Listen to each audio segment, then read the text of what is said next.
So what can you do today? You can go out and you can start looking at all of the information that's available to you. One of the things that we hear so much about is big data, but you don't have to be a big company and be looking at huge amounts of data.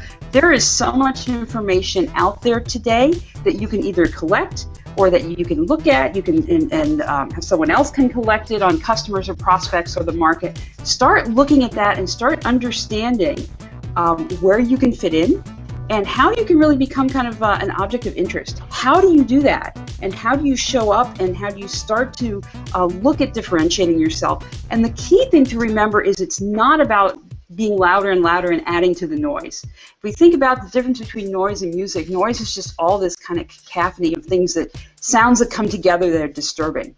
And music is something that is pleasing to our ears. So how do we become part of a music to our customers and to our prospects? And think about that. There's no way you can do that without knowing what your customers like.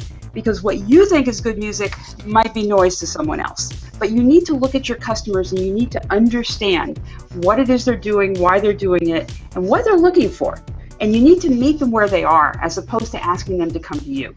So whatever they're looking for and they're not getting, how can you provide that?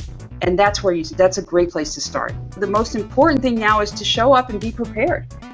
Don't wait for someone to invite you in, but show up, be ready, be looking for opportunity, and go out and get it. There's no noise unless you make it. So go out there and make some sound, but try to make some sound that's pleasant and try to make some music instead of adding to the noise.